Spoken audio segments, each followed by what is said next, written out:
You know what kills more successful people than failure? Victory. Not loss, not defeat. Winning too much. I'm about to show you why the moment you achieve your goal, you're in the most dangerous position of your life, and how one simple rule separates people who stay powerful from people who get destroyed right after they reach the top. This isn't about stopping at mediocrity. This is about the one mistake that turns success into catastrophe. There's a pattern in history that most people miss.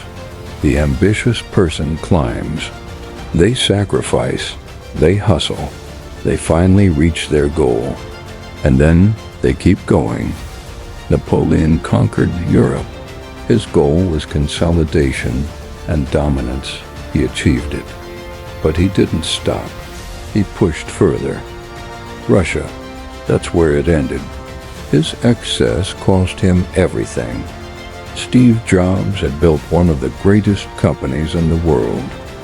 He achieved his mark, but then he pushed into every category.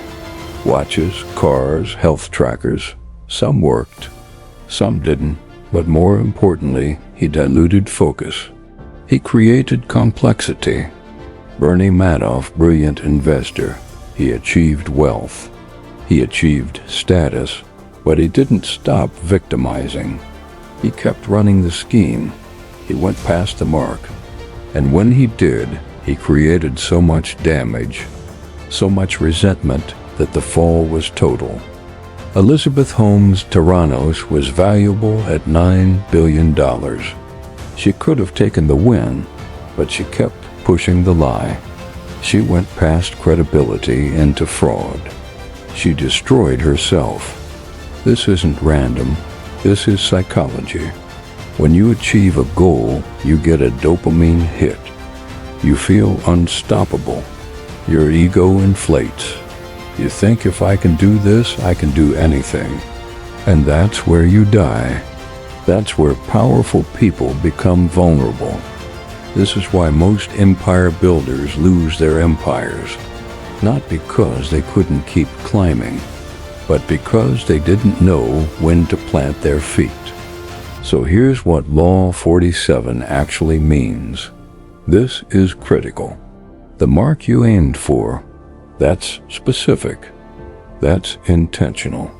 That's a target you set, not a vague goal. Not get rich. A number, a date, a specific outcome. Here's why that matters. If you say, I want to build a business, that's vague. There's no mark. You'll keep going forever, and you'll never know when to stop. But if you say, I want to build a business to $10 million in revenue and then stabilize, that's a mark. That's a target. The person with a mark has power. The person without a mark has desperation disguised as ambition. So Law 47 has two parts. Part 1, know your mark before you start. What is the actual goal? Not what sounds good. What is it really? Bezos stepped down as Amazon CEO at the peak. He could have kept going. He didn't. That's the move. Buffett could have expanded into different industries aggressively. He didn't. He hit his mark, world's greatest investor, and then he became world's greatest steward of capital. That's discipline. Now here's where people mess up. They think, but what if there's more opportunity? What if I can go bigger?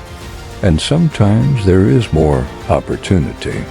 But here's the rule: new opportunities become new marks. They're not extensions of the old one. They're new games. When you blur the marks, you lose the discipline that got you there. You lose the vigilance. You lose the clear boundary between acceptable and excessive. And that's when enemies see weakness. That's when laws of power flip against you. The biggest downfalls happen not because people failed to reach their goal, But because they refused to recognize when they'd reached it, they confused victory with entitlement to more victory. And that always ends badly. Drop a comment. What's your mark? What's the actual goal? Most people can't answer that because they've never set one. Define it, because once you do, you can achieve it and keep it. That's power. Subscribe for the final law, Law 48, which ties everything together.